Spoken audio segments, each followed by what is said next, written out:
You know, every time you flip a light switch or charge your phone, you're plugging into this massive global system.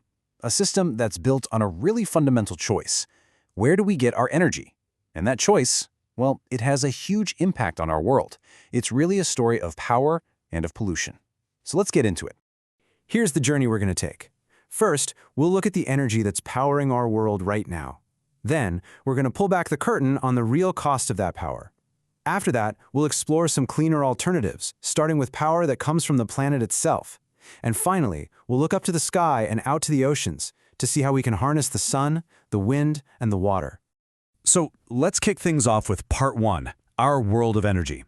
It's almost impossible to imagine modern life without it, right? It keeps our homes warm, our economy's running, and, well, it's powering the very screen you're looking at.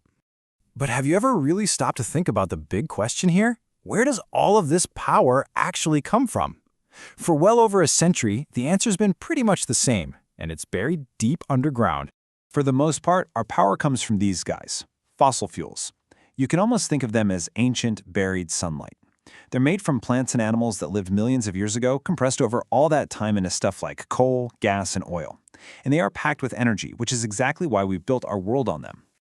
But that brings us to our second section, the price of power, because all that incredible energy comes with a pretty big hidden cost. The first problem is just what they are. They're non-renewable. What that means is they're a limited resource. There's only so much of this stuff in the ground. Once we use it, it's gone. We can't just make more. But the bigger, more immediate problem is what happens when we burn them. That process releases all sorts of gases up into the atmosphere. We call these emissions, and they're coming from pretty much everything. Factories, power plants, the car you drive to work. And those emissions, well, they don't just disappear. They hang around in the air as pollution. And this isn't just about ugly smog over a city. This dirty air has real, direct impacts on the health of people and animals. And when we zoom out to a global scale, these emissions have an even bigger effect. Gases like carbon dioxide act like a blanket, trapping heat in our atmosphere. Over time, that causes a big shift in our planet's weather and temperatures.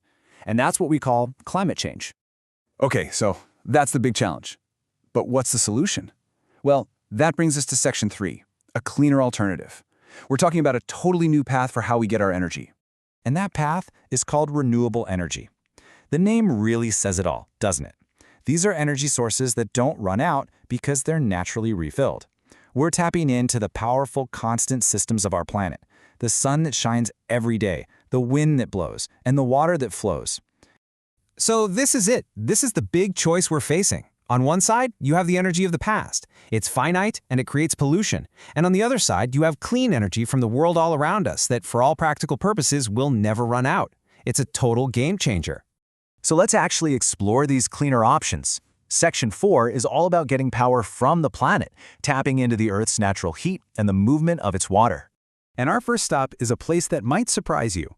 We're heading to Iceland. It's famous for ice, of course, but it's also a land of volcanoes. And they have figured out how to turn all that fiery geologic activity into a power source for the entire country. Just how much activity are we talking about? Well, get this. Iceland has over 600 natural hot springs. That's a huge sign that just beneath the surface, the Earth is cranking out an incredible amount of heat. The way they turn that heat into electricity is called geothermal energy. And it's pretty brilliant. Engineers basically drill down to tap into superheated water.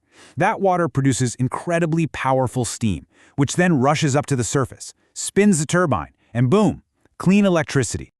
Okay, so from heat deep inside the Earth, let's now talk about the power of water flowing on its surface. And for that, we're going to Egypt, to the absolutely massive Aswan High Dam.